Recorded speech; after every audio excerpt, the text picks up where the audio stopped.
welcome everyone. Welcome to this extraordinary session of the Eye on Africa series at the African Studies Center. I'm Peter Alleggi from the History Department, and it is my pleasure to introduce Dr.Msia Kibona-Clark, our speaker today, Associate Professor of African Studies at Howard University in Washington. Her work has focused on popular culture, migration, and gender studies in Africa. Dr. Clark has written numerous scholarly publications on hip-hop culture's intersections with social change, gender, and politics in Africa. She's published several scholarly books and articles and book chapters on the subject, including the very recent Hip-Hop in Africa, Prophets of the City, and Dustyfoot Philosophers, published by Ohio University Press. I highly recommend it. And it addresses hip-hop culture across Africa, as I think we'll hear in the talk today. She also teaches the Hip-Hop and Social Change in Africa course at Howard University. I wish they had cool courses like that when I was in undergrad. Enough political economy. And produces the fantastic Hip-Hop African blog and monthly podcast, which you can find on your typical podcast sites and also on the web at hiphopafrican.com. Today's talk is Gender, Sexuality, and Hip-Hop in Africa. Welcome.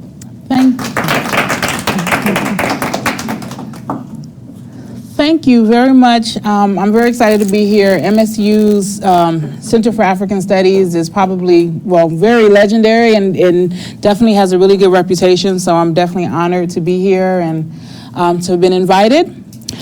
So my research has focused on hip-hop in Africa, and when I was doing the book project, I really took an interest in the chapter that looked at women and have kind of done some additional research. And so this is going to focus on a lot of the additional research that I did on gender and sexuality and hip hop in Africa.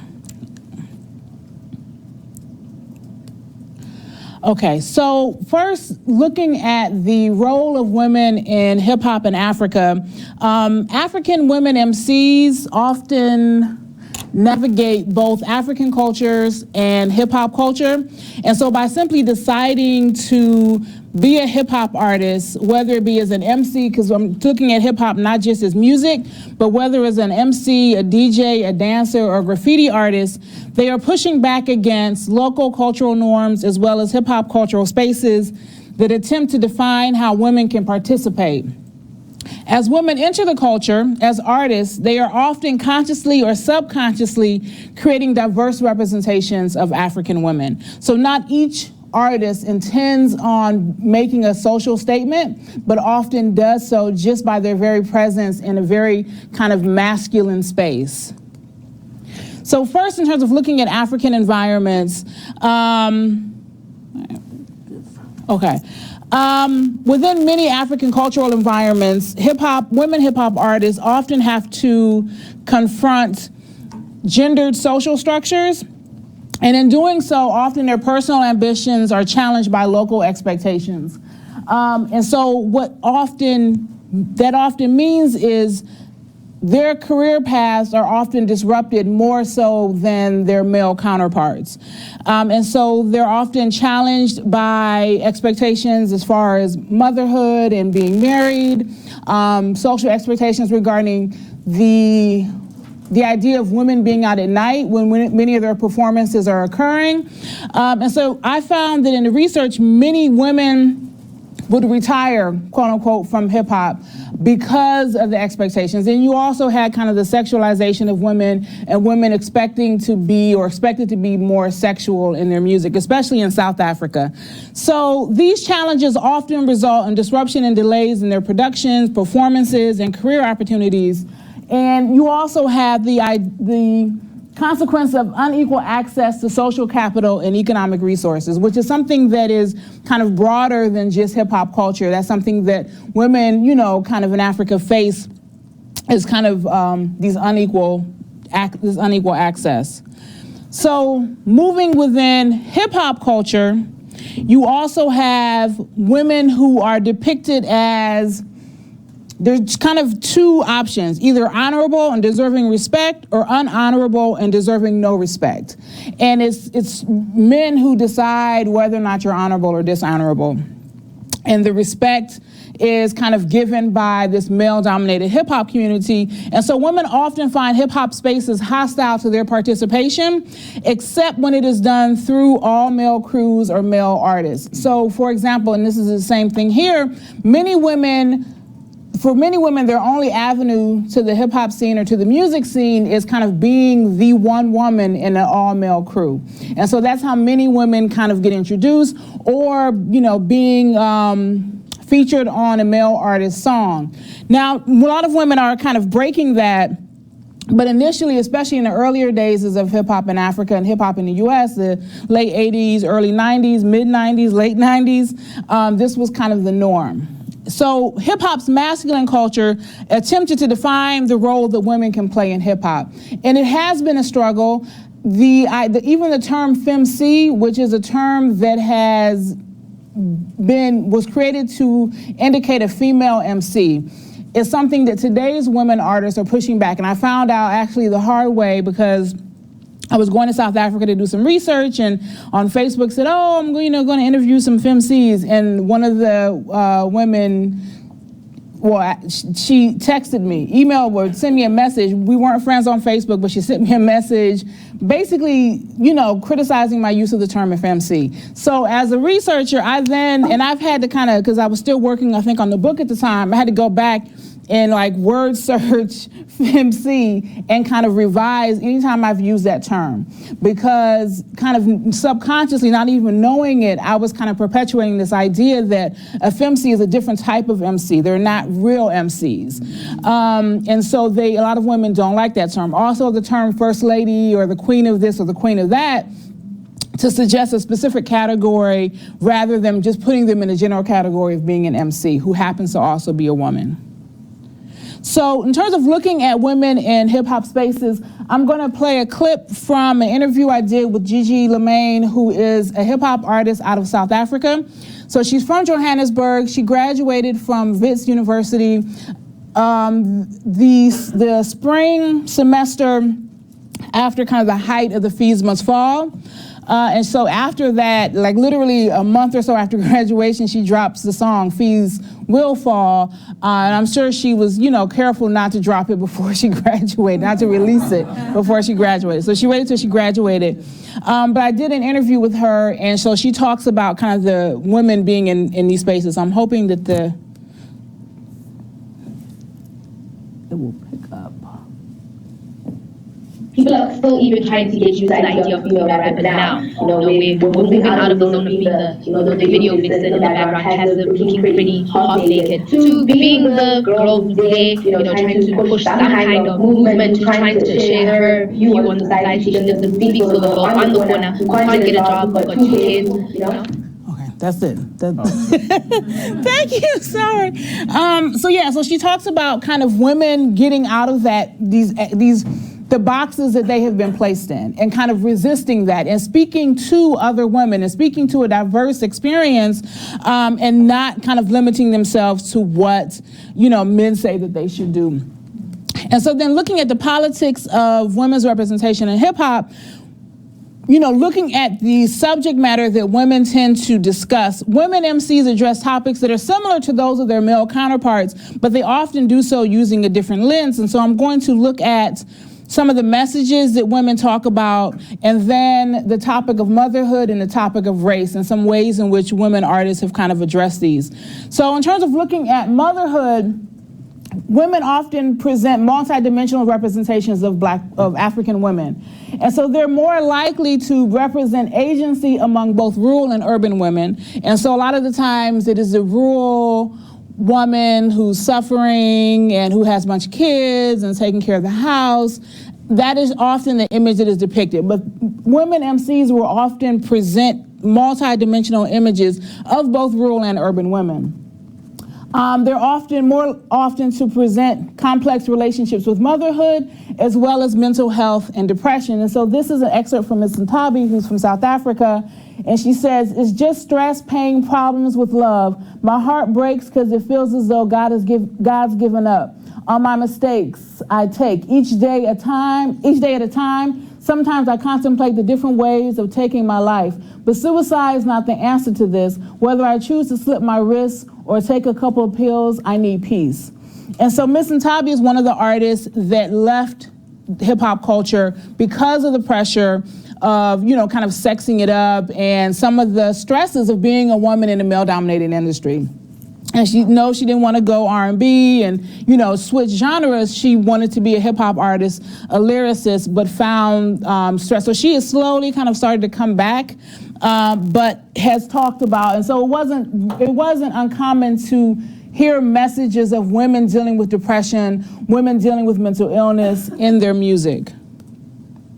So in terms of motherhood, women are not limited to being bearers of tradition. So the idea that mothers are bearers of tradition, tasked with maintaining the culture, holding down the house, is challenged in the music presented by women artists.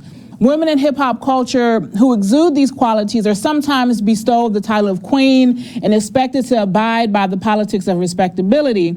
But in this excerpt I'm going to read, this is an artist, Bernie from South Africa, and I want to just kind of side note, South Africa has the largest number of women in hip hop who are actively, releasing music, and it's one of the reasons why a lot of my examples come from South Africa. But in this excerpt, she looks at the impacts of racism and class struggle on the community while not blaming working mothers for sexual violence or teen pregnancy. She draws a correlation between the harsh realities of class dynamics with an inability of mothers to protect their children. So in it, she says, "The story begins at the feet of our mothers from our townships, streets, and our gutters, who travel on taxis and trains to the suburbs, cleaning the filth that remains in the cupboards, leaving the children at the mercy of others, where little black girls turn into women under covers, scrubbing the floors known as black and colored, women who worked in factories where dreams are gutted." And so Bernie was also a member of Gadesa, which is kind of one of the was actually the first women's group in South Africa, and they came out around 2000, 2001, though it's important to note that hip hop in South Africa really emerged in the late 80s, but it would be well over a decade before a female group would emerge out of South Africa. But they've always been very, very political. And then these are just some other songs. Kumba Sora, who was from Benin but based in Senegal, Tusa Senrap from Senegal, Nazizi from Kenya, and Rapi from Tanzania, and Enigma from Botswana have all kind of released songs that present motherhood in ways that are more complex and show more depth often than their male counterparts. And this is not to say that male MCs do not represent motherhood well. It's just that women tend to add more complexity in their representations and add a little bit more, depth. They're using a different lens. Also, in terms of addressing imperialism, you also have female hip hop artists have been very vocal about imperialism and racism. And so African feminist scholar Philomena Chioma Study says, because of the negative and destructive effects of historical processes and racism on Africa and its people, value stressing liberation have developed as important aspects of African feminism. And so a lot of this kind of looking at how women have addressed racism, imperialism, is also kind of looking at the parallels between African feminist thought and the work that is being produced by women artists in Africa. And so Gigi Lemaine, again, this is her song Fees Will Fall. There's a couple, I think two expletives, but how long are they gonna lie to us and smile with us, acting like they'll cry with us? Our parents barely get a wage, but they slave for this nation. A black child will never ever gain emancipation. I wonder if King Biko would agree to this shit. The forefathers of our land wouldn't sign to this shit. So this is a criticism of the ANC government and their I think a lot of us know about the Fees Must Fall. They were trying to raise tuition. The students rebelled, and it wasn't just about tuition. There were some other issues that were came under the Fees Must Fall movement.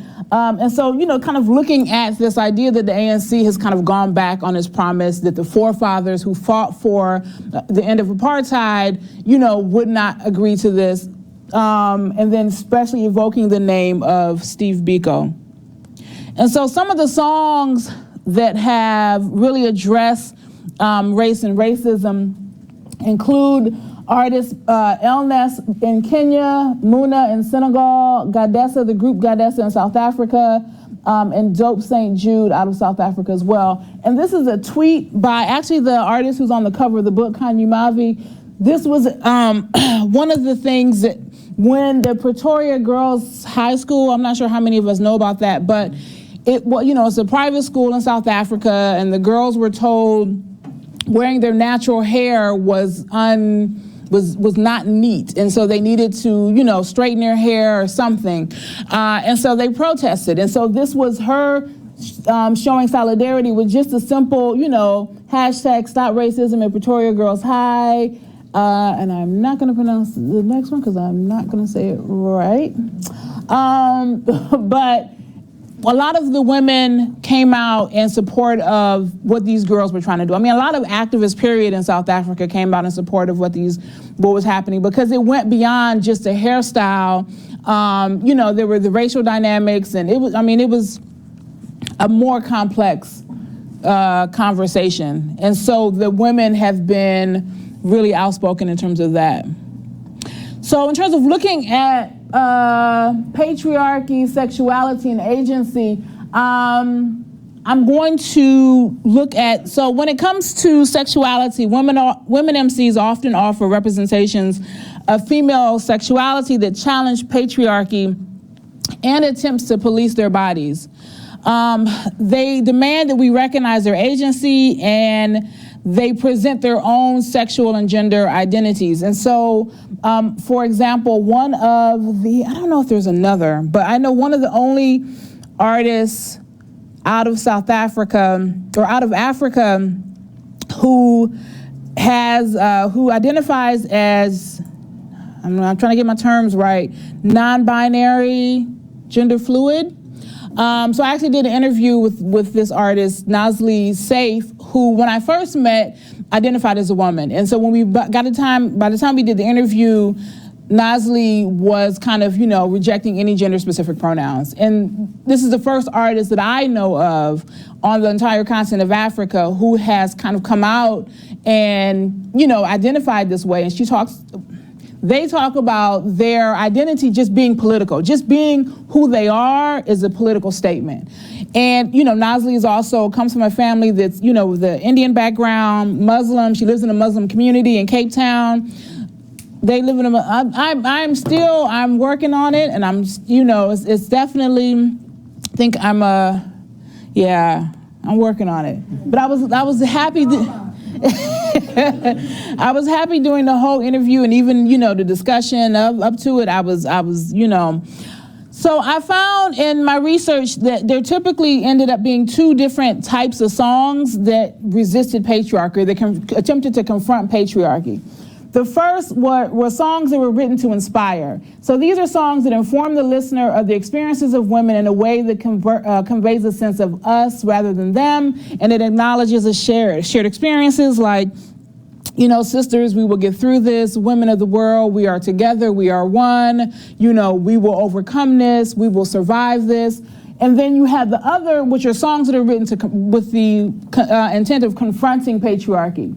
They don't come from a place of struggle, but warn against attempts to impose patriarchy. The politics of respectability are often challenged. And so in these songs, it's, I'm nobody's victim, and don't even attempt to victimize me. Like, I don't even recognize your privilege or any of that. I am living my life, and if you attempt to impose your patriarchy on me, I will reject it. So whereas one is kind of a much more, coming from a place of struggle and what we've experienced, and we can get through this together. And the other one is kind of a lot more combative. And both are, very effective, and both challenge patriarchy. In terms of sexuality, article, South African names, Efenkosi Sopishi, Did I say it right? Okay. It's so interesting that people often assume that everyone in Africa can pronounce we know how to say it. And my name Msia in West Africa and Ghana, it's like difficult for some of them to pronounce it. When they see the M and the S, they're like, no. And I'm like, see, we all struggle with these things. So in this article, she talks about how, as women, we grieved over the frequency with which we seem to accept the good girl role sexually, all in the hope of running away from being called whores or sluts. And so in this is probably one of the more interesting aspects of kind of the research I had to do, because I had to set aside my own comfort and kind of my own respectability politics and look at how women who, even though they knew the consequences of expressing themselves sexually, did so anyway. And so it's easy to kind of look and judge those women for dressing this way or talking like this. And some of the lyrics are really, so those are some of the songs. Abina Rockstar from Ghana, Stella Mwangi from Kenya, Dama Dubling from Mozambique, Sasha from Nigeria, Mochetta from Nigeria, Cleo the Ice Queen, and Princess Mwamba, both from Zambia. Some of the songs is like, oh, okay, that was a little bit, but it's also kind of recognizing the space that these women are in and the choices that these women are making, and not assuming that they are somehow victims of patriarchy or they're anti-feminism because of the way that they're talking. And so one of the, I did an interview with Abina Rockstar from Ghana, and we talked about the case of Miss Bell. Miss Bell was a hip life artist out of Ghana, and she used to dress with mini skirts and, dance suggestively, and she was constantly criticized for that. And one day, some men broke into her house, she was gang raped, and the response was, well, she brought it on herself because of her behavior, because of her presenting her sexuality in such a way. And later, Ms. Bell would kind of withdraw from the music industry, basically saying, I was wrong, I shouldn't have dressed like that, I shouldn't have done that, I shouldn't have. And so Abina Rockstar who's an emerging artist, was very upset because yes, what happened to her was bad, but it also, her apologizing and saying that she was wrong was almost a justification for what they did. And so now it's like harder for women coming after her, which being a rock star is. And so it's definitely a complex situation. But a lot of women artists have decided to, present their sexuality in ways that are often deemed unacceptable. So the rendering of women as sexual deviants has origins that predate the experiences of Sarah Baartman, but Sarah Baartman is often evoked when we look at the objectification of women in hip hop. So I think most of us know kind of what happened with her, but when we look at the exploitation of women's bodies in hip hop and kind of the male gaze and looking at how women are seen as commodities, Sarah Baartman is often kind of compared to modern day video vixens, women in hip hop videos. But a lot of this all turns to, to avoid being victimized or to avoid being commodified, you have to respect yourself. Or, so public shaming is a cost of deviance. And so whether that public shaming is in a sexual assault or whether it's, me calling you names in the street as you walk down the street, or, every woman is a potential target for public shaming for whatever reason. And it's very easy to kind of depict a woman as being immoral because of something that she is perceived to have done. And so one of the things when I the term slut shaming, it's always a very interesting thing because I ask my students, what is slut shaming? And it's like, it's shaming sluts. I'm like, no, it's shaming women with the label slut.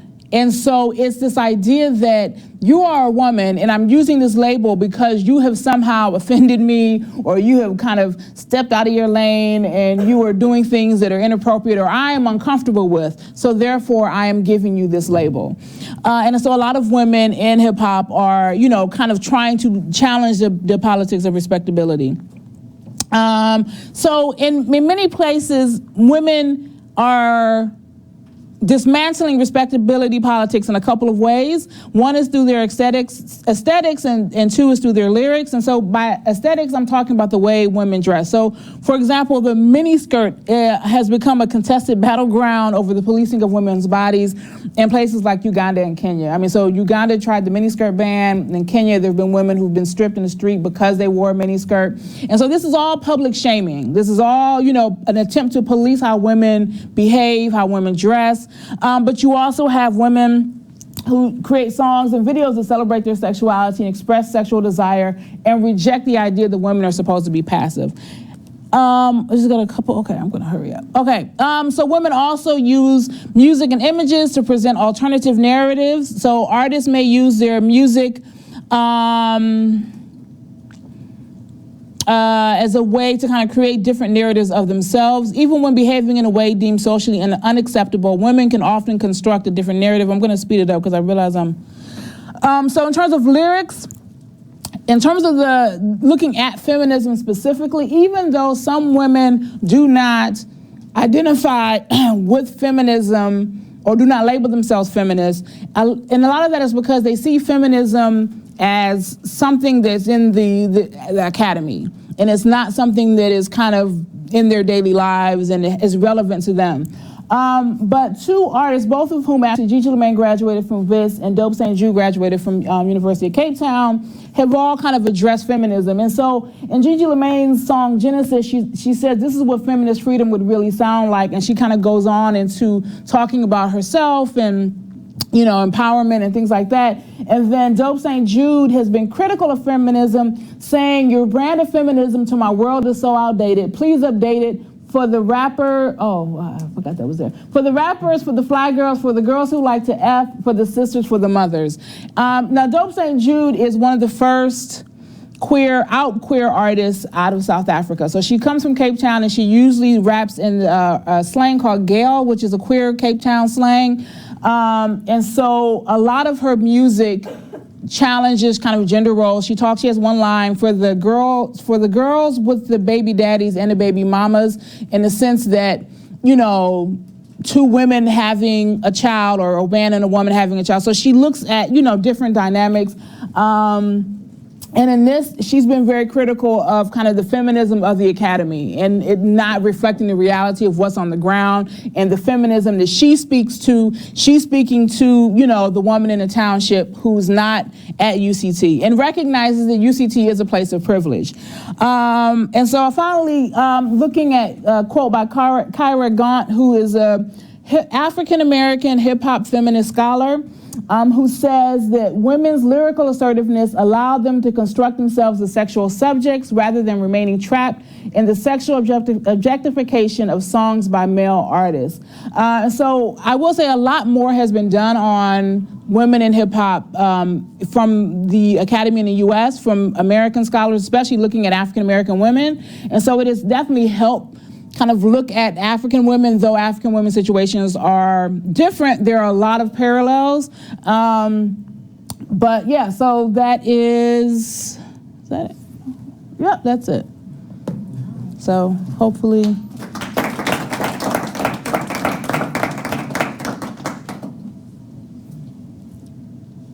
Do we have the microphone? Or we'll use this one? Okay, questions from the audience for Dr. Clark. Thanks, Chief. And we have to talk in the microphone. Not for our benefit, but for the global audience. Thank you for your talk, that was great. Have you done any interviews with artists in the U.S.? I've done interviews with African-born artists in the U.S. Yes. Mm-hmm. No, and that's another thing. There aren't that many African women that are in hip hop in the U.S. There's a lot in fact, I'm just right now it's under review, an article looking at African women in the diaspora, specifically in England and Australia, where there are quite a few African women who are hip hop artists and who are, different in terms of their perspective, because they deal a lot with immigration and racism, especially in Australia. The one artist who I did meet after the book came out, Laura is from Ghana, based in Los Angeles. So she was the first person that I was actually able to meet and talk to here. But there aren't that many here. I'm always looking for some, though. What about African American? Yes. So I had, you know what, I have not interviewed any. There are a couple that I've met and that I'm really interested in. It is also, and I know that's a lot of that is the nature of the industry here. It is often harder to kind of get access to artists here than it is on a continent. On a continent, it's, you know someone and then they just kind of, but here it's a little bit harder because you got to go through layers to get to people.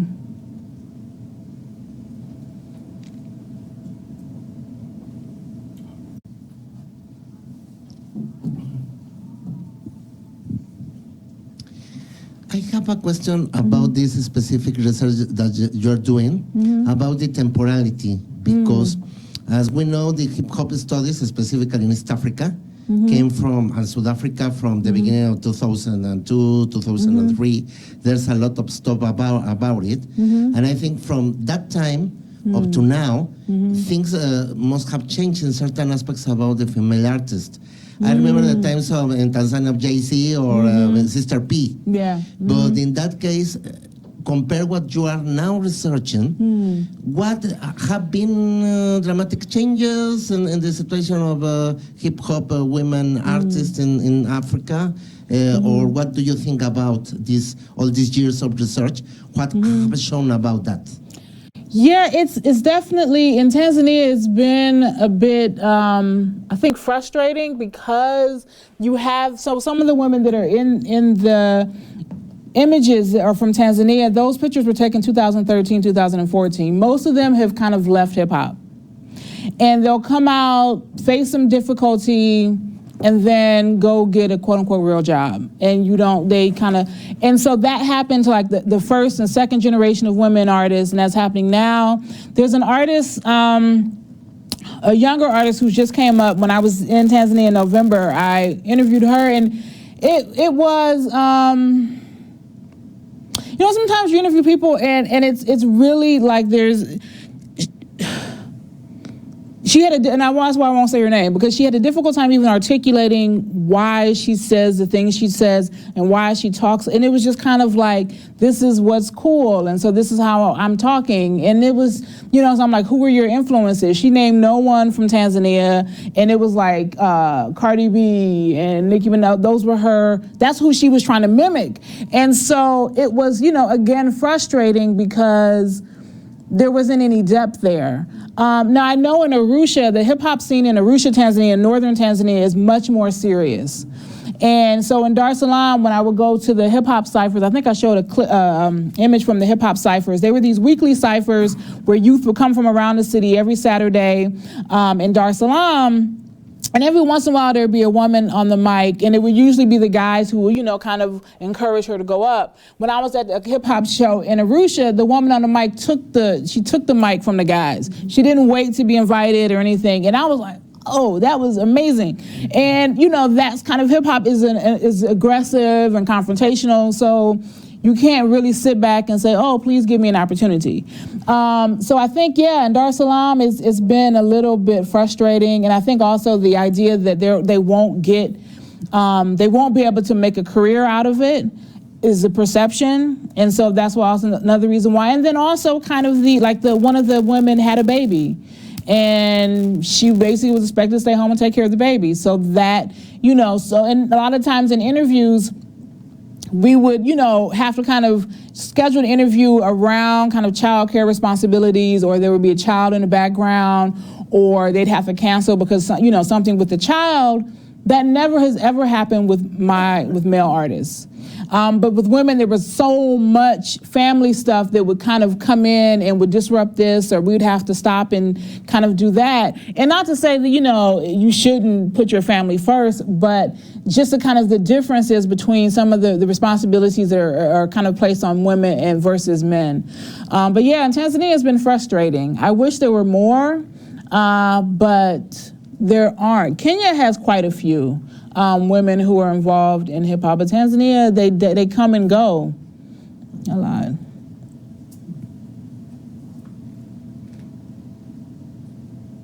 So my question is regarding competition. And one of the things that we often see in the US hip hop scene is you might get 10 men who look and sound alike, and that's okay. But the moment you have 2 women, regardless of how different they are, it becomes so-and-so versus so-and-so. Do you find a similar dynamic when you're looking at the African hip-hop scene with the women? Yeah, it's the same thing. I was listening to I think it was actually, it may have either Zimbabwe or Botswana, this online radio program where they were interviewing a woman, and it kept being about, well, what do you think about her? What do you have to say about her? And, they kept trying to get her to, say something negative about the other artists. So yeah, and it was almost kind of verging on bullying, but she was, upcoming artist. You could tell she was a little bit insecure and didn't want to kind of go there, but it was, this is a great opportunity for her to be on that platform. So yeah, that definitely happened. Some of the more established artists recognize it, and some artists have called it out in their music. Like Gigi Lamaine has definitely, talked about radio stations trying to pit women against each other. And I will say that, to their credit, a lot of women in Africa have been more likely to do kind of collaborations. So there have been a lot of collaborations among women artists that out of Ghana, Nigeria, Senegal, South Africa have all kind of produced collaborative tracks and videos.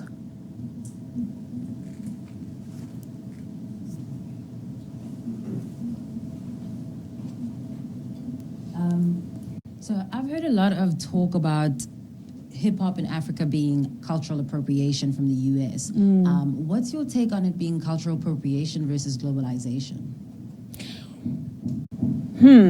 So I look at hip-hop as one genre and kind of like kind of a cycle of black music. And so if you want to kind of take the history of hip-hop, you can start it in the 1970s in the South Bronx, but if you kind of go before that, you have a lot of elements of hip-hop that trace back to West Africa. So you have the African drum beats and hip hop drum beats, like the traditional old school hip hop drum beats are very similar to African drum beats. So one of the things I love to do is take the hip hop students to a African drumming class, and those that are hip hop artists, will do a rap over an African drum beat, and they'll see, the kind of how it fits, the call and response, the role of the MC. I know West African artists have been especially keen on reminding people that we have the griot tradition and the storyteller in African society.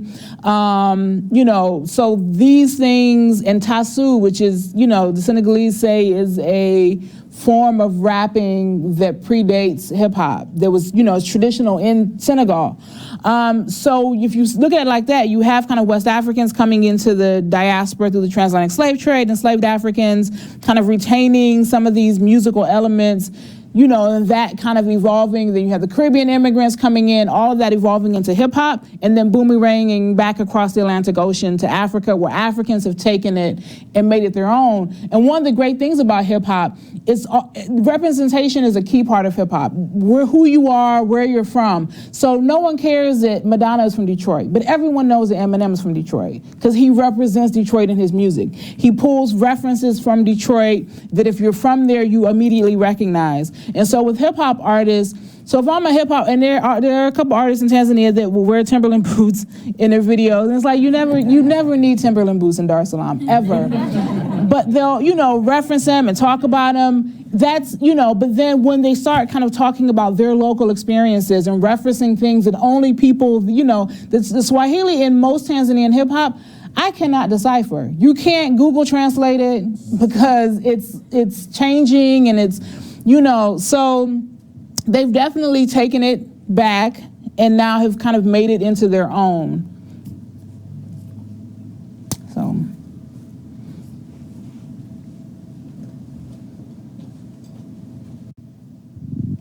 Hi, thank you for a very wonderful talk. My question is on the use of language in hip hop. What kind of language do people use? Do they use mostly English so as to reach a wider audience, or do they focus on the local languages or national languages?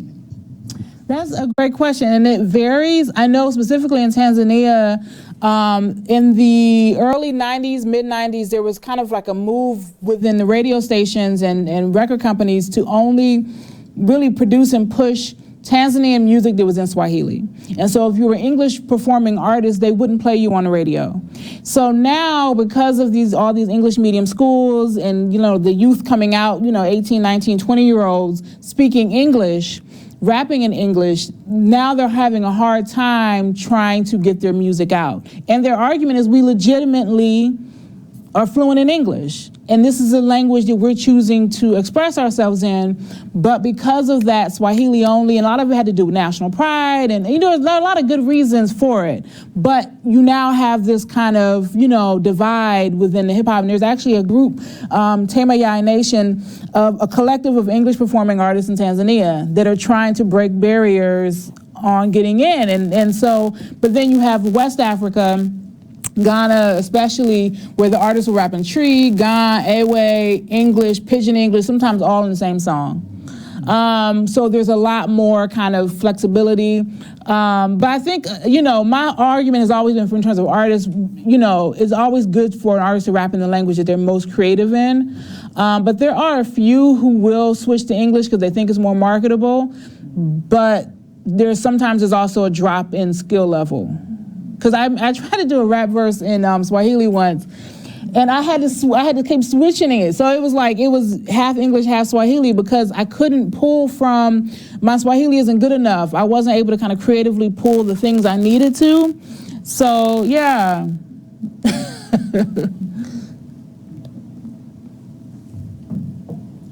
One of the many things I liked about your book is how you pointed out that there are other scholars who have worked on hip-hop and similar topics in popular culture. And you're part of kind of a small but really growing network of Africa scholars like Quentin Williams and others who take hip-hop seriously. So what role does the network play in your own research and teaching? And also, how do you circulate your knowledge? How do you even produce it outside of academic circles? Yeah, Quentin and Williams is at University of Western Cape, and then Adam Haupt is at University of Cape Town. And Adam Haupt was actually the first person to write a book on hip hop in Africa, and he wrote it on South Africa. So both of them, write a lot on Cape Town. They actually have this really massive project that's coming out where they got essays by a lot of the artists, and they're producing like a mixtape with it. It's definitely, I think we often hold each other accountable in many ways, as well as kind of a lot of us see ourselves as being part of the culture and not removed from the culture. So, and there have been a couple times in the book, when the writing of the book, where I actually would send a piece I had written about an artist to an artist to either get their translation or to see if my interpretation of their work. So there was one artist that is queer, but she's not out. And so, but it's in the subtext. And so I'm like, okay, I don't want to, put her in that category. And so I sent it to her and she was like, yeah, that's fine. So I think a lot of it is also, really kind of making sure that you're respecting the community because you're coming from that community, but also because I think there has been hesitance among some artists. I had an incident where an artist got his manager, I had to go through the manager. The manager was an ex-Black Panther who was very, very angry and did not like academics and scholars, and yelled at me for quite a while, and kind of we went back and forth. And at the end of the day, I got the interview, but I had to kind of go through that because of the kind of reputation of kind of coming in, getting the knowledge, and then taking it, and the community doesn't benefit. So it has been important. I think that's why I started the podcast, was because I have another platform where I'm getting these interviews. Here is something that the artists can get out of it too. So it's also a marketing tool, something that they can use, something that they can kind of, and also, you know, it also kind of helps with IRB. Because when you're doing a podcast and you're doing something like as a journalist, you know, it kind of helps. Yeah, I don't want to say too much because I don't want to get in trouble when I go back to Howard. But yeah, it definitely helps. It definitely helps because it's research, but it kind of falls more into popular culture and everything. And so, yeah. Yeah.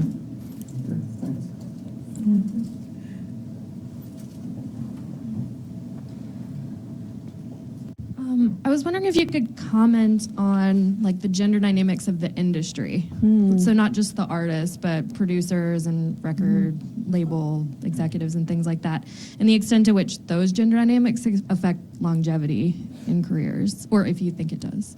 Yeah, I mean, the industry is definitely dominated by men. They own the studios, they own the radio stations, they own the record companies. And one female artist said that she often wore baggy clothes when she went to meet industry people to try as much as possible to take her sexuality off the table. And, you know, or sometimes like a producer will let you do a song in their studio but won't release it to you until, you know, you sexual favors and things like that. So there have been a couple cases, like I know in Senegal, apparently there were some women who've kind of bought a studio and have their own studio. So there's been some of that, but it's definitely hard, and it's definitely one of the things that kind of blocks a lot of women from, you know, because the gates are all kind of being, you know, monitored by men, and so sometimes they have trouble. I mean, there are a lot of men who are definitely really great in the industry and who are really, you know, not kind of doing these things, these inappropriate things, but there are enough that it kind of becomes difficult for women to navigate that whole system. And so that affects longevity, definitely, because you get tired. So.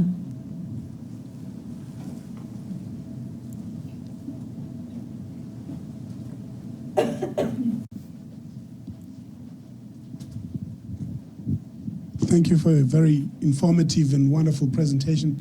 I wanted to follow up on the last question and ask about the production process itself.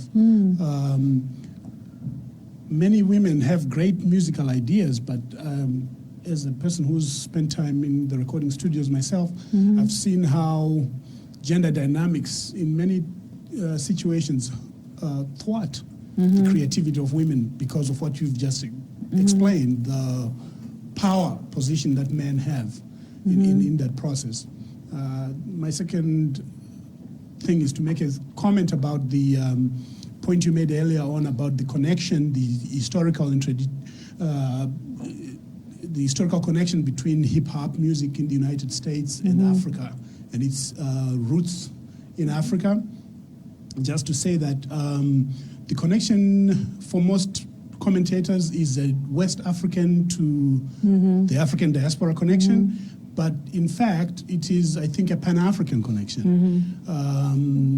We also, first of all, we need to remember that not all descendants of Africans who are in the West came only from West Africa. You've got a large number that came from Southern Africa, from also particularly the Congo region.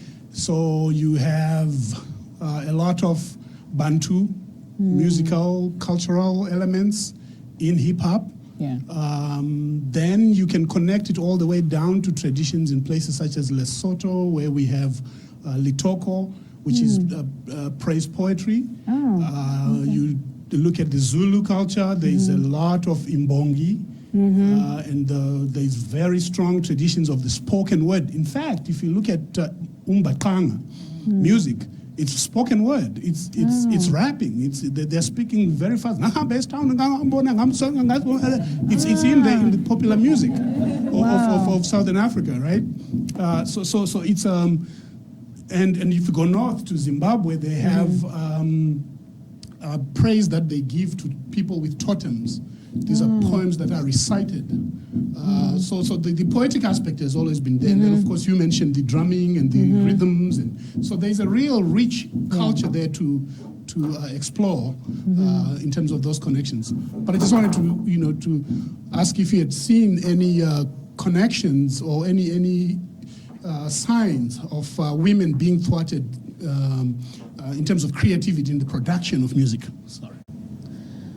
Yes, there definitely is.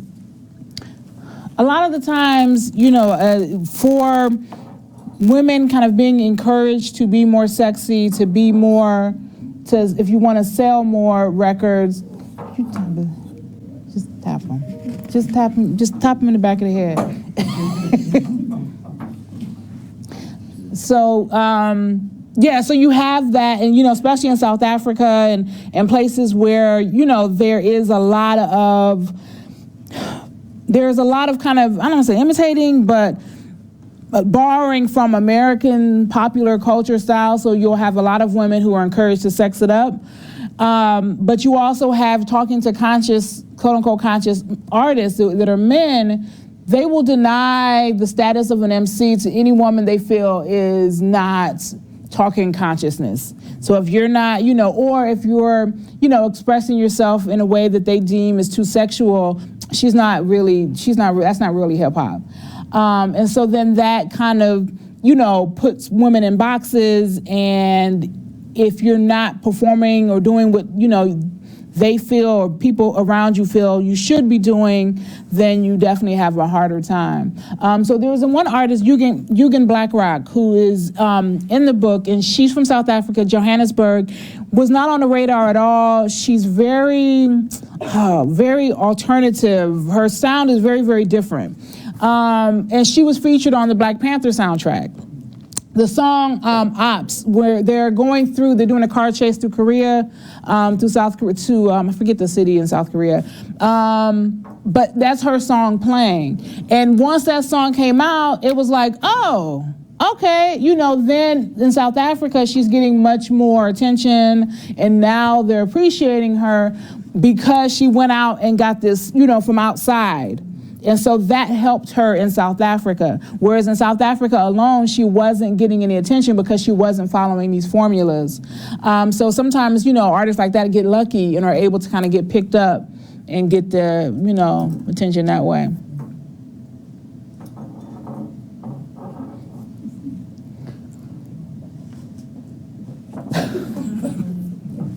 Any additional questions?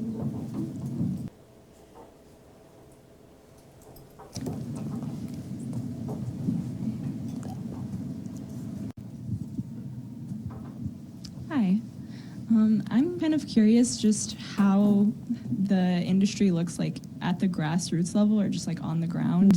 And how are women kind of building these connections? Is it mostly amongst each other? And like, who are these women? Are they college educated, or is this like more of like, how do they get into it? How does the culture disseminate? I think most of them are not college educated, but there are some that are college educated. They come from various socioeconomic backgrounds. Some, come from wealthy homes, some don't. Some are getting into it. Some get into it because, okay, it's cool, or, I want to hang out. And some don't, last. There are some who are encouraged to do it. And there are cases where, a male group may say, okay, we need a female. And so they'll get a woman and we'll write your rhymes for you. And you just kind of, be pretty and rap. And so there are those that do that. There are also some that are just kind of really grinding and hustling and trying to find somebody that will, get them studio time, somebody that will, shoot their video because they need it for their own promotional, stuff. So it varies. It really does vary. Some people have a lot more access to resources. And then it also varies where. South Africa, there are more resources available. than in Tanzania. There aren't as many resources or places to go as in South Africa. So a lot depends on where you are, and also the strength of the hip hop community. Senegal and South Africa have the largest hip hop scenes in Africa. They have the oldest hip hop scenes too, and so they are more established in those countries than in Uganda or Rwanda, which has its own hip hop scene. So yeah, a lot of it just depends on where, and but there's a lot of diversity in terms of women's representation.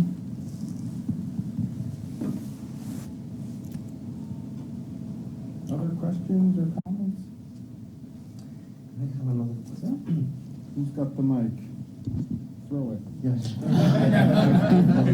Don't throw it. Thank you very much.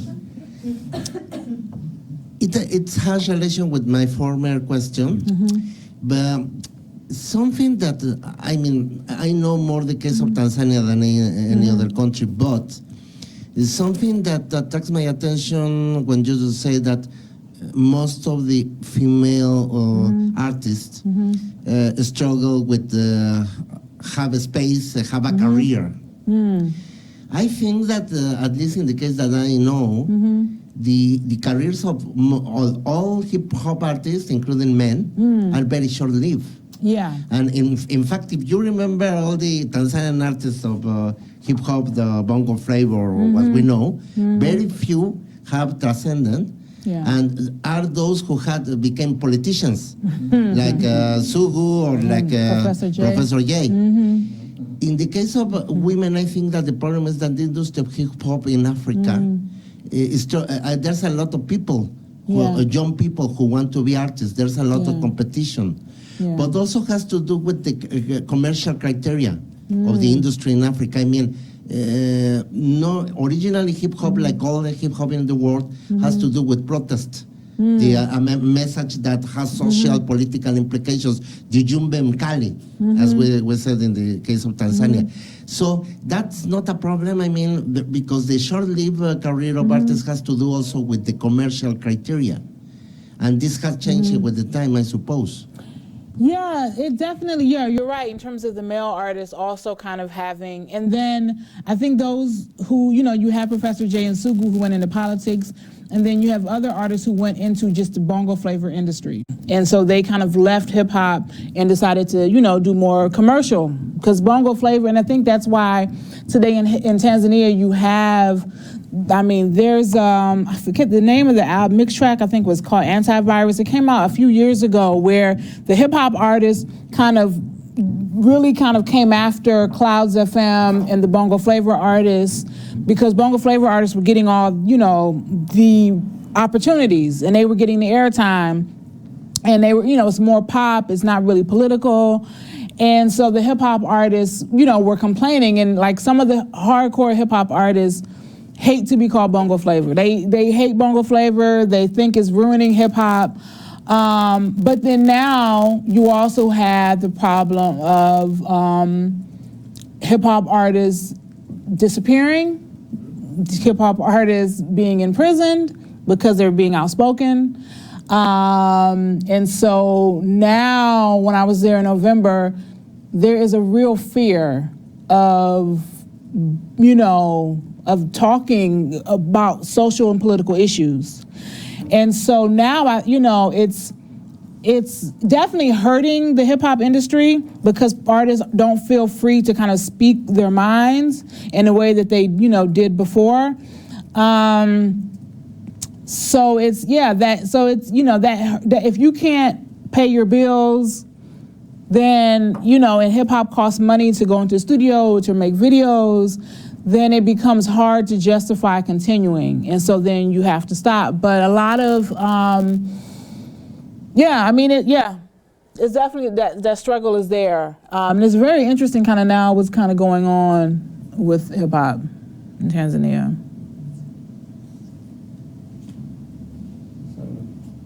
Question kind of a follow-up on your point.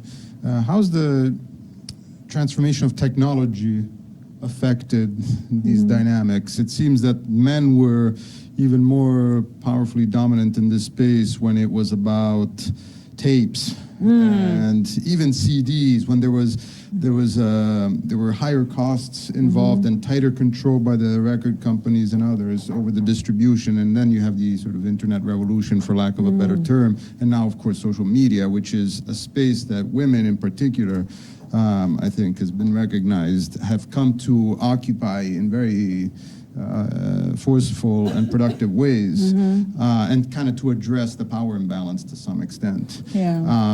So how is technological change in hip hop, how the music is made, distributed, listened to, affected these kinds of issues? It helped. I mean, it's helped artists be able to circumvent the kind of mainstream media to get their stuff out. So an artist that before the internet was not, whatever they produced in the studio wasn't going to get any distribution. It wasn't going to get any airplay. Now they can release it online. Now there are platforms online. There's even a 24-hour African rap radio station. There's an online radio station called Rap Radio Africa. They're based in Lagos, and they do 24-hour hip hop, African hip hop. And you often will hear Swahili, hip hop. So whether it be from Kenya or Tanzania, so there are more platforms. And it's also helped for people to connect. So you can have a collaboration. I can send you my vocals and you can put it all together. And so, so more collaborations are happening. So yeah, it's definitely helped. It's helped kind of bridge gaps in, where once you ask an artist in Africa, who are your, who do you listen to? And they either name local artists or US artists. So now people are knowing the artists in South Africa, the artists in Ghana, the artists in Nigeria, because of the radio, but also because of the internet. So yeah, it's definitely, I think, helped greatly.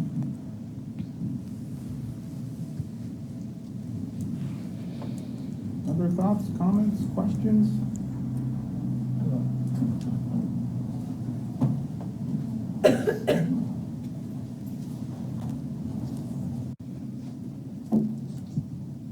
Thank you. I appreciate Dr. Clark's presentation today, and also your humility. As a bookstore person, I wanted to suggest anyone who purchases a book or anyone who's read the book or is in possession of a copy, I don't like to promote Amazon for a myriad of reasons, but please review the book online. It helps the author, it helps book sales, and it helps keep the book in the forefront. So that's my whole. Thank you. And obviously there are copies for purchase, Parenthetically. which the author, I'm sure, will be happy to sign.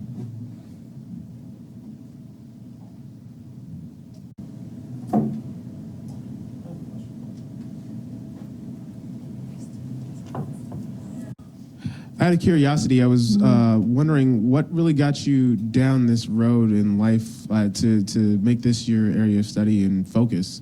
What really, because obviously you're passionate about this and you have a deep connection to it. So yeah, I was just curious, what brought you to this point to make this your field of study? Well, I grew up in Cleveland and kind of grew up in hip hop culture there, and so kind of, came of age, probably the second generation hip hop generation, because, hip hop came out in the 70s. So I was, came a little later than that. I'm not gonna say exactly when, but I grew up in Cleveland. So in '96, I did a study abroad for a year in Tanzania. I went back home because I felt I needed to reconnect, and the hip hop scene was just. And so it was like, fell right in, was going to hip hop nights and, became really close to some of the artists and people involved. And so keeping those connections later on, stuff was coming out about hip hop in Africa. And there was some really, interesting stuff. Alex Perullo was probably one of the early writers who's written quite a bit on hip hop in Africa. And so people were like, well, why are you writing about immigration? That's great, but, you should write about this, you should write about this. And so friends of mine who were hip hop artists from Tanzania were the ones that kind of, and then when Adam Hop came out with his book, I was like, okay, so you really can, and then here, African-American and, American scholars, period, were writing about hip hop in the US. And, people like Michael Eric Dyson and, Cornel West has a book on hip hop. And so I was like, okay, well, then, because in African studies, and I'm sure many of us know that hip hop, it's like, And so it's not necessarily encouraged. And in my department, they're like, yeah, we know hip hop, we know. Like, okay, Sia's gonna come with her. In fact, they had to discourage me from having so many hip hop related events because they're like, okay, can we have an event that's not hip hop? Well, I'm in charge of the events in my department, so I'm like, you guys give me a budget and we can have different people. So yeah, it's kind of being in it, and then within, I think one of the things that help actually with African studies is the Yanamar movement in Senegal and the revolution in Burkina Faso, which were very much led by hip hop heads, hip hop generation folks and hip hop artists. And then it was like, okay, there was this connection between hip hop and social change. And I noticed a difference within those in African studies who I had talked to before who were dismissive, were like, okay, we see that it has some relevance. It's not just a bunch of kids trying to be Americans. So that has helped, and and it's grown. I mean, there are quite a few, folks. I believe, I don't know, written about. Didn't you do an article about hip hop? Yes, I think I cited you in. I researched a lot certain time. Yeah, I remember. I think I know Alex Perullo, and I work with yes. him as well. Yeah, I think I remember citing you in one of my works. Yeah. So. But yeah, as you know, it's not a lot. I mean, even in ASA, there aren't quite. I mean, I think for a while there were, it was a fad. There were quite a few panels. But yeah, I think it's definitely, finding that relevance has helped. Yeah.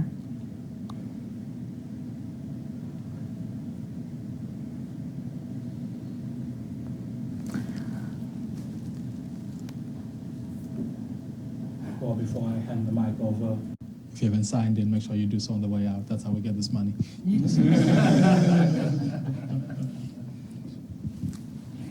Are there any final comments? No? All right, well, let's thank our speaker.